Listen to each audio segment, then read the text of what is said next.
वसुधैव कुटुंबकम, यह मोटो है भारत का इस साल G20 की प्रेसिडेंसी के लिए। वसुधैव कुटुंबकम जो यह सिखाता है कि पूरा विश्व एक परिवार की तरह है। G20 की प्रेसिडेंसी हर साल इसके मेंबर कंट्रीज के द्वारा करी जाती है। इससे पहले यह इंडोनेशिया के पास थी और भारत के बाद यह ब्राजील के पास जाएगी। और प्रेसिडेंसी संभालने वाले लगातार इन 3 देशों को ट्रोकिया के नाम से भी जाना जाता है। G20 का मतलब है ग्रुप ऑफ 20। इसमें 19 कंट्रीज और एक ब्लॉक आता है जो कि है यूरोपियन यूनियन। और साथ में ही G20 पूरी दुनिया का 60% पॉपुलेशन और 85% इकोनॉमी कवर करता है। G20 का पूरा कार्यभार 2 ट्रैक के द्वारा संभाला जाता है, जिसमें पहला है फाइनेंशियल ट्रैक और दूसरा है शेरपा ट्रैक। फाइनेंशियल ट्रैक में मेंबर कंट्रीज के फाइनेंस मिनिस्टर और सेंट्रल बैंक के गवर्नर आते हैं, जो कि फाइनेंशियल सेक्टर से रिलेटेड इश्यू पर डिस्कस करते हैं। और दूसरा है शेरपा ट्रैक। फाइनेंशियल मैटर को छोड़कर अन्य सभी मैटर पर शेरपा ट्रैक के द्वारा डिस्कस करा जाता है और एक डॉक्यूमेंट तैयार करा जाता है। शेरपा शब्द का मतलब होता है एक ऐसा व्यक्ति जो आपको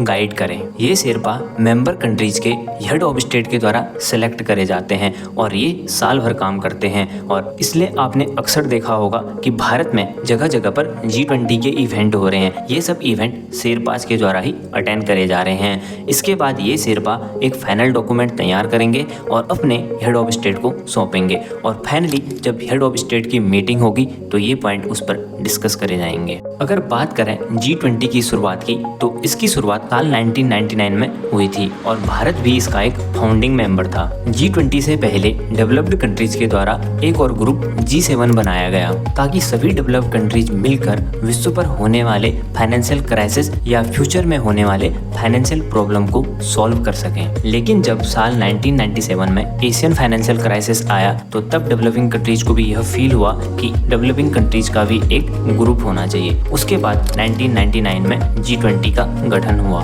लेकिन 2008 तक इसमें कोई खास डेवलपमेंट नहीं हुआ। लेकिन 2008 और 9 में आए ग्रेट रिसेशन के बाद इस पर सीरियसली ध्यान दिया गया। आज जब भी कोई घटना विश्व के एक तरफ घटती है तो उसका पूरा इफेक्ट दूसरी तरफ भी होता है और इस पर अगर समय रहते एक्शन नहीं लिया गया तो यह घातक हो सकती है। G20 ऐसे ही मसलों पर काम करता है और किसी भी इकोनॉमिक क्राइसिस से बचने का उपाय और दुनिया को कैसे बेहतर बनाया जाए इस पर काम करता है। साथ ही में आज G20 का रोल फाइनेंशियल स्टेबिलिटी से लेकर सस्टेनेबल डेवलपमेंट, जियोपॉलिटिक्स और क्लाइमेट चेंज जैसे इम्पोर्टेंट मुद्दों तक भी एक्सपेंड कर दिया गया है। अब देखते हैं कि आखिर G20 की प्रेसिडेंसी भारत के लिए क्यों इम्पोर्टेंट है और भारत इससे कैसे विश्व गुरु बन सकता है। आज अगर एक तरफ देखें तो जैसे कि global institution WHO, UN global matters पर कोई फाइनल डिसीजन नहीं ले पा रहे हैं, वहीं G20 इन सबसे हटकर है। इसका कोई एक पर्टिकुलर हेडक्वार्टर या प्रेसिडेंट न होकर इसकी प्रेसिडेंसी इसके मेंबर कंट्रीज के बीच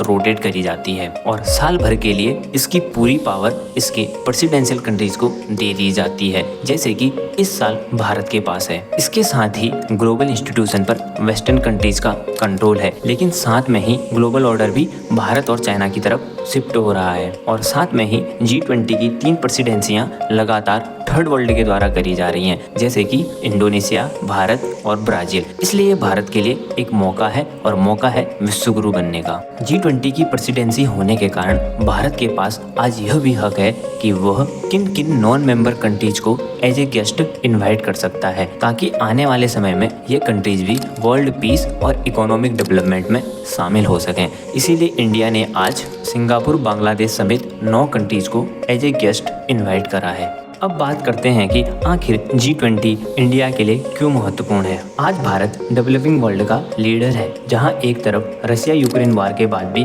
वेस्टर्न कंट्रीज रशिया से गैस इंपोर्ट कर रही हैं, वहीं दूसरी तरफ डेवलपिंग या विकासशील देशों की इकोनॉमी फूड और एनर्जी की शॉर्टेज के कारण टूट रही है। डेवलपिंग वर्ल्ड का लीडर होने के कारण आज भारत इस फूड और ऑयल की डिमांड को अपनी तरफ खींच सकता है। साथ ही में UN के द्वारा इस साल 2023 को इंटरनेशनल ईयर ऑफ मिलेट भी डिक्लेयर करा गया है और भारत विश्व में मिलेट का सबसे बड़ा प्रोड्यूसर है। इससे इंडिया पूरे वर्ल्ड की फूड शॉर्टेज को कम कर सकता है। दूसरा पॉइंट है क्लाइमेट चेंज। आज क्लाइमेट चेंज दुनिया की सबसे बड़ी प्रॉब्लम है और इसका सबसे बड़ा कारण है USA और वेस्टर्न कंट्रीज। आज भारत क्लाइमेट चेंज के लिए ग्लोबल नॉर्थ से ग्लोबल साउथ के लिए एड और टेक्नोलॉजी डिमांड कर सकता है, ताकि भारत 2070 तक नेट जीरो अचीव कर सके। इसके साथ साथ आज भारत योगा और स्पेस टेक्नोलॉजी में दुनिया के देशों से काफ़ी आगे है और इस चीज़ को G20 में इंडिया प्रमोट कर सकता है। लेकिन इतनी बड़ी अपॉर्चुनिटी होने के साथ साथ भारत के सामने